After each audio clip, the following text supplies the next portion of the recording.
What is up, guys? Welcome back here to the Hillside Jungle. We are obviously indoors today doing a plant profile. I might start doing this with some of my more rare or harder to get plants, or maybe just all the plants, even the common ones. Let me know down below if you wanted to see rare plants or if you're interested in learning about all plants. Anyways, this plant is the Philodendron Bloody Mary. Now just check out this plant as it comes in. Look at the aerial roots growing on it right there and this nice dark purple stem. Guys, check that out. That is amazing. Now, this plant is not overly rare. It's not super ultra rare, super crazy expensive. However, it's not something that's just going to be found at every big box store or plant provider, nursery, etc. So if you do get a hold of one of these, I find they are very, very, very amazing just with several reasons. Now check this out. If you kind of get both of these leaves in the same frame here. Now you see down here, the lower leaf, this is how the leaves start in the very young, mature plant is a very cylindrical, maybe elongated, more of a green color. And as the plant gets older and more mature, the leaves turn a much darker purple color. Okay, check out that.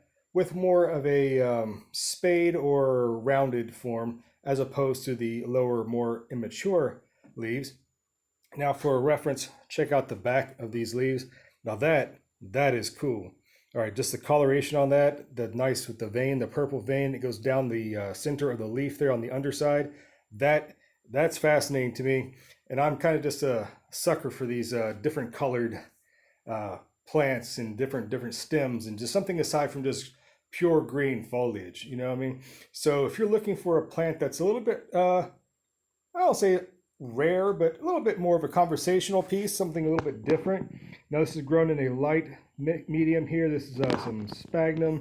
It's got a lot of chunky coconut coir and cocoa fiber, stuff like that, with a little bit of extra perlite and some seed starting, very light area. I think it's Dr. Earth. No, Fox Farm. Yeah, Fox Farm potting soil. It's really, really light, has a lot of microbiology and stuff like that in it. So I think it's beneficial for your plants. But this plant takes, of course, it says bright indirect light, like every house plant, right? Anyways, this is in an east-facing window. It gets nice morning sun, then it's shaded the rest of the day. It's not right directly in the windowsill, so it's not going to be just burning with hot sun all day. I water it once it completely dries out. It doesn't like to be overly wet and sitting in waterlogged soil for that matter. This room is very humid. I keep a humidifier running most of the time, as most philodendrons are native to tropical areas.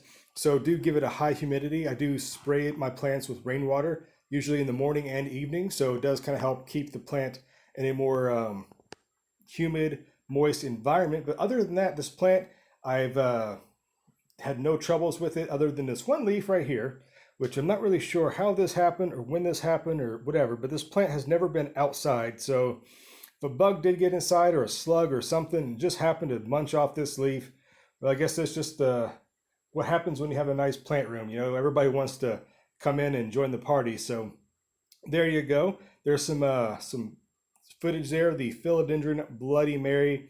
Like I said, it's a wonderful plant if you're into collecting more of the rare plants or more exotic looking plants that are not going to break the bank, that are going to cost hundreds or even $1,000 for some of these plants, which to me is just crazy, especially whenever plants like this are so easy to propagate.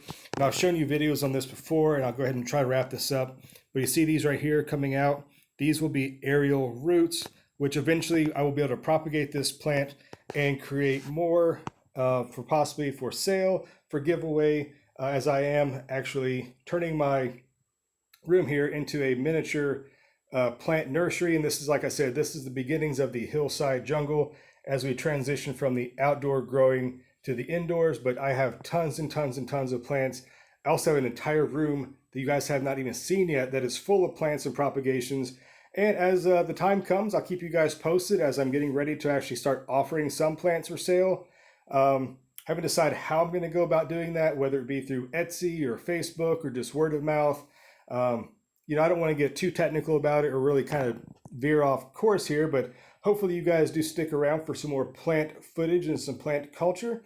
So if you've liked what you've seen so far, do give this video a thumbs up, consider subscribing, and check us out later at the next video as I teach you guys about more plant propagation and kind of profile some of my more rare or harder to find plants. So thanks for hanging out with me guys here at the Hillside Jungle. I'm going to get back to propagating more plants and enjoying this beautiful fall day. So until then guys, bye-bye.